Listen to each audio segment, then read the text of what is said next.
Movie theaters are back, y'all, and in large part due to superhero movies. Whether you love them, like me, or whether you hate them, like the hating scumbag you are, we here, bitch. We here! And the latest one to come out is The Batman, right? It's a very interesting take to add to The Dark Knight's live action vault. So many adaptations over the years. With that being said, this movie is going to whoop your ass physically from the movie theater seats. It's 3 hours too goddamn long.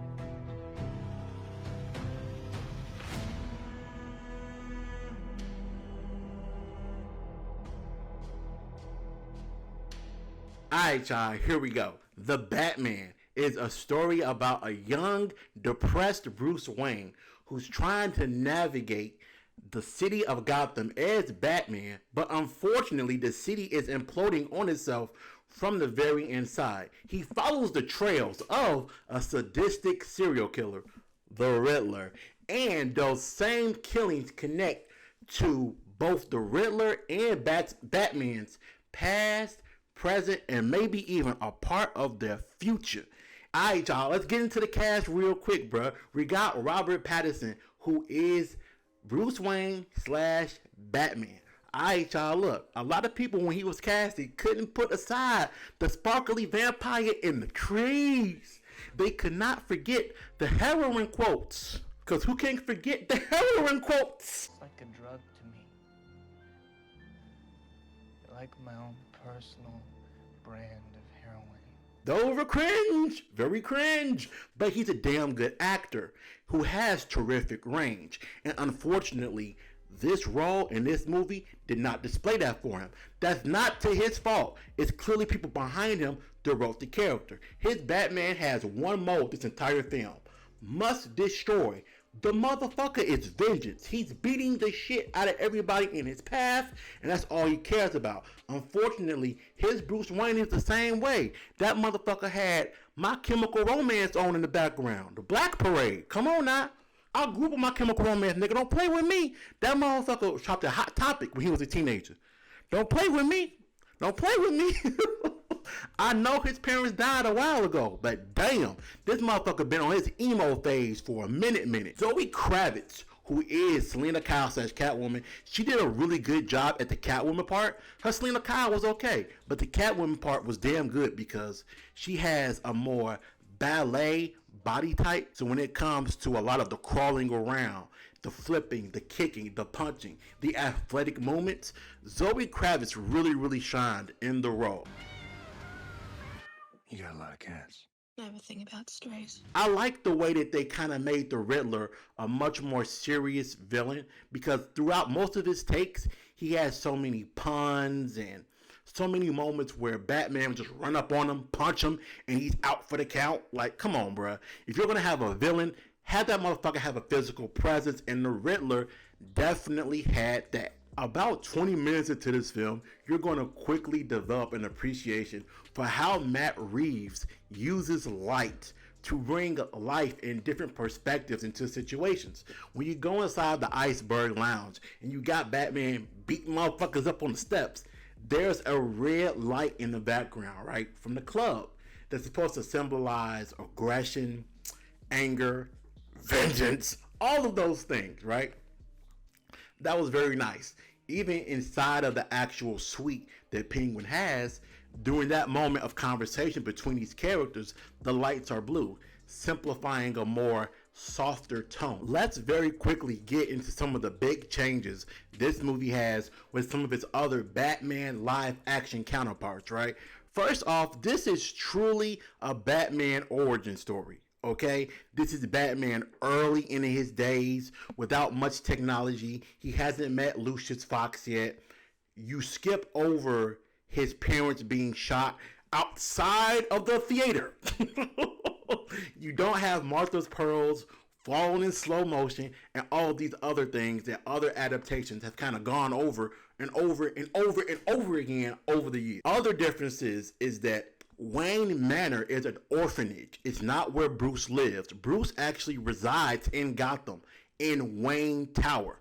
The Batcave is connected to an abandoned subway that runs underneath the city. So he gets on his motorcycle, goes into the subway, and that leads into the Batcave. Now, the Wayne Tower part and the Batcave part is kind of similar to the CW.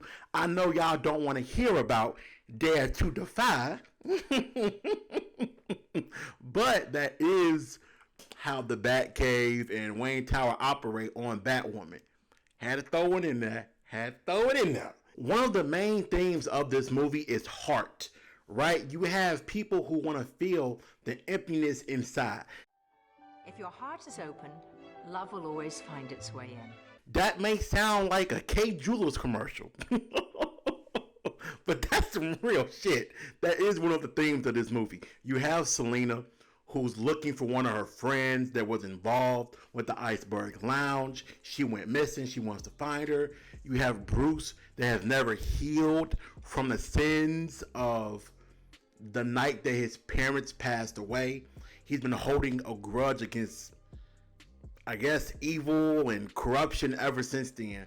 You have the Riddler, who, like I said earlier, has a connection to Bruce Wayne through an orphanage where he thought that Bruce didn't value being rich. So he wound up having a hatred for the Wayne family. And the elements of heart are displayed well through those moments. But it's one character interaction particularly that really fucking bothered me. Alfred gets treated like shit the entire show. They judge him right in his face. Bruh, I cannot stand that. This motherfucker already gotta clean floors. He already gotta bring you your tea. He already gotta wake your ass up out the bed every morning when you half dead from getting beat the fuck up. This man is down bad. And when he almost died due to a Riddler bomb, tell me why Bruce Wayne goes up in a hospital and instead of being happy that this motherfucker's alive, his first thing he does is go to the side of the bed. He got his hair hanging over his head. Looks at his ass and goes, "Why'd you lie?"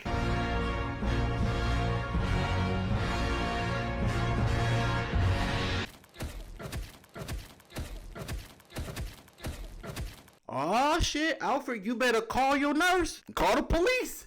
Help! Call the police. That room got real dark.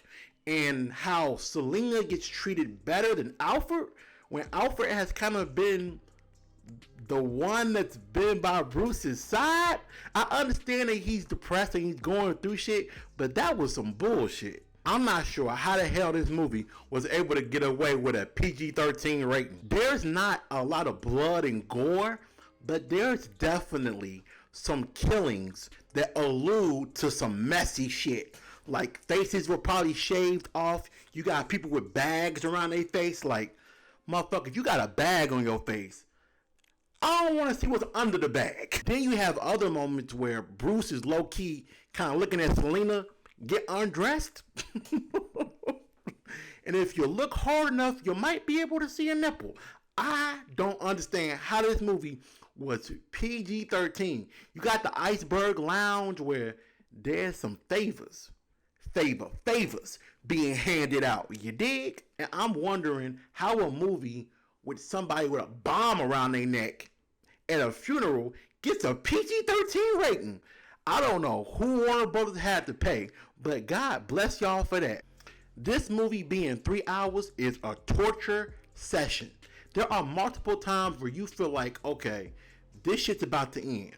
This shit's about to wrap up. When they corner Edward at the cafe, you're thinking this movie's getting ready to wrap up in the next 10 minutes. They got him. It's over with. Nope. You get an interrogation scene. You get more fuckery between him and Selena Kyle. Then you get Riddler copycats. And I'm like, bruh, I thought this shit was supposed to fucking end. Once you add the trailers to the movie, you're talking about over a 3-hour experience. Commuting to the movie theater, getting ready to go to the movie theater, you're probably talking about 4 hours of your day. So, The Batman, what does it get? What does it deserve? The Batman gets a mother freaking B-. That motherfucker Bruce Wayne, though, he's listening to Hellstorm right now. He grew up listening to Tokyo Hotel. He had the eyeliner and everything. That motherfucker definitely had the chain on his belt loop that went across the thigh to the other belt loop. He was one of those motherfuckers, okay? Eyeshadow and red fucking fingernails. Alright, y'all, this shit's weird, man. Goodbye.